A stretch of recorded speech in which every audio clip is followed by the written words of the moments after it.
Hi friends, ఈరోజు second year fourth సెమ్స్కి అవసరమైన fire insurance అకౌంట్స్ని ఎలా ప్రిపేర్ చేయాలో ఒకసారి చూద్దాము. పర్ఫార్మర్లకు ఉన్నాయి. ఫస్ట్గా memorandum of trading account from beginning to date of fire డేట్కి ట్రేడింగ్ అకౌంట్ని మనం ప్రిపేర్ చేస్తున్నాం. అలాగే calculation of estimated value of stock by ఫైర్లో ఎంత స్టాకు కాలిపోయినది అని ఎస్టిమేట్ చేస్తాం.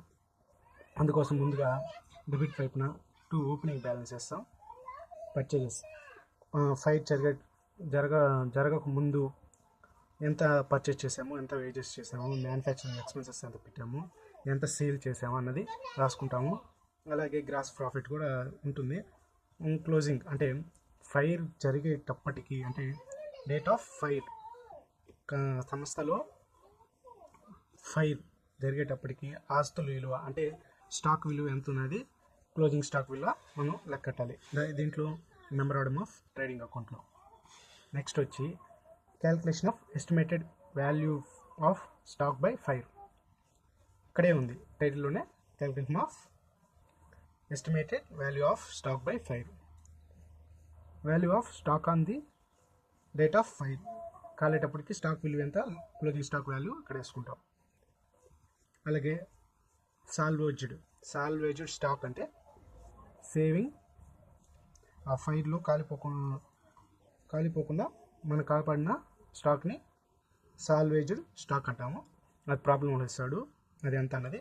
దాన్ని value of stock on the date of fire దాంట్లోంచి తీసేస్తే ఎగ్జాక్ట్గా, అంటే ఆ ఫైర్ యాక్సిడెంట్లో ఎంత కోల్పోయామన్నది value of stock destroyed by fire value వస్తుంది. ఫైర్ ఇన్సూరెన్స్ అనగానే మీకు అర్థమై ఉంటుంది, ఫైర్ వల్ల మనం గూడ్స్ని డ్యామేజ్ చేయింది, మన గూడ్స్ అనేవి డ్యామేజ్ అయ్యాయి. ఓకే, ప్రాబ్లంలోకి వెళ్దాము.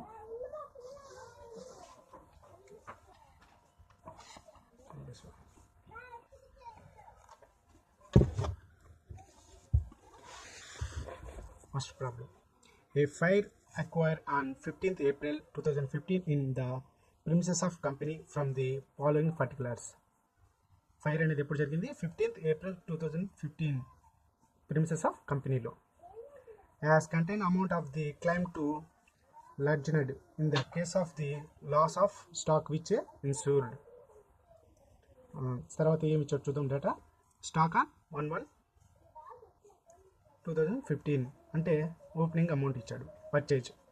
Purchases from 1/1 to date of fire జరిగేటప్పటికి మనం ఎంత పర్చేజ్ చేసాం అనేది 10 lakhs ఇచ్చాడు. వేజెస్ 2 lakhs, మ్యానుఫ్యాక్చరింగ్ ఎక్స్పెన్సెస్ అనేవి 1 lakh, sale from date of fire జరిగేటప్పుడు దానికన్నా ముందు ఎంత సేల్ చేసాం అనేది 15 lakhs అనేది చేసాం.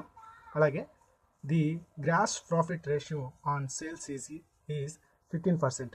గ్రాస్ ప్రాఫిట్ అనేది సేల్స్ మీద 15% అనేది ఉంది. అంటే డైరెక్ట్ అమౌంట్ ఇవ్వలేదు, సేల్స్ మీద మనం 15% అనేది గ్రాస్ ప్రాఫిట్ కనుక్కోవాలి. The stock salvaged was estimated at, damage అయిన, అంటే ఫైర్లో డ్యామేజ్ కాకుండా కాపాడిన మనం స్టాక్ ఎంత ఉందంటే 75,000 అనే స్టాక్ని మనం కాపాడుకోగలిగాం. ఇప్పుడు ప్రాబ్లంలో వచ్చేద్దాము. ప్రాబ్లంలో వచ్చేటప్పటికి సేమ్ అలానే ఉంటుంది, గుర్తుందా? Opening stock 2,50,000, opening stock 2,50,000. Okay, అలాగే పర్చేజెస్ 10 lakhs అనేది మనం పర్చేజ్ అనేది చేసాం. Wages 2 lakhs. Okay, manufacturing expenses 1 lakh, sales 15 lakhs. మీకు కనిపిస్తుంది అనుకుంటున్నాను. అలాగే గ్రాస్ ప్రాఫిట్ అనేది దేని మీద కట్టాలని చెప్పారు? సేల్స్ మీద. 15 lakhs సేల్స్ మీద 15% కడితే 2,25,000 అనేది అమౌంట్ వస్తుంది. అప్పుడు ఎంత తేడా వస్తుంది?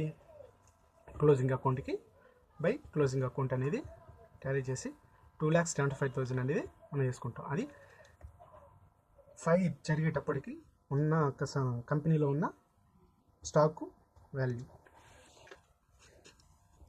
ఇప్పుడు calculation of estimate of stock destroyed by fire. Value of stock on the date of fire జరిగేటప్పటికి స్టాక్ ఎంత ఉంది కంపెనీలో 2,75,000 అనేది ఉంది. Less సాల్వేజ్డ్ stock. సాల్వేజ్డ్ అంటే సేవింగ్ అని గుర్తుపెట్టుకోండి. సేవింగ్ అంటే మనం సేవ్ చేస్తాం కాలిపోకుండా. సేవింగ్ స్టాకు 75,000, దాంట్లోంచి దీన్ని లెస్ చేసేయండి. Value of stock destroyed by fire. ఎగ్జాక్ట్గా 2 lakhs గూడ్స్ మనం డ్యామేజ్ అయ్యింది, మన కంపెనీలో డ్యామేజ్ అయింది. ఇది ఫస్ట్ ప్రాబ్లము, సింపుల్గా ఉంటుంది. ఒకసారి చూసుకోండి ప్రాబ్లం, ఒకసారి రిమైండ్ చేసుకొని ఒకసారి చూసుకోండి. నేను పెద్దగా ఈ వీడియో చేయాలనుకోవట్లేదు, చిన్న చిన్న ప్రాబ్లమ్స్గా చేసేద్దాం అనుకుంటున్నాము. అదే కాకుండా ఈ వీడియో క్వాలిటీ అనేది సరిగా లేదంటున్నారు, బట్ నేను మొబైల్లో రికార్డ్ చేస్తున్నాను. అంటే నేనున్న రూము అంత ఒక లైట్ కిందనే చేస్తున్నాను, అందువల్ల ప్రాబ్లం ఉంటుంది. బయటకు పోవడానికి లేదు, చుట్టూ ఇల్లు ఉన్నాయి బయటకు వచ్చి చేయడానికి. సరే, ఇదే నా వీడియో. నెక్స్ట్ వీడియోలో నెక్స్ట్ మోడల్ చూపిస్తాను. ఇందులోనే ఇంకొక మోడల్ ఉంది, దీంట్లో 4-5 మోడల్ ఉన్నాయి. చాలా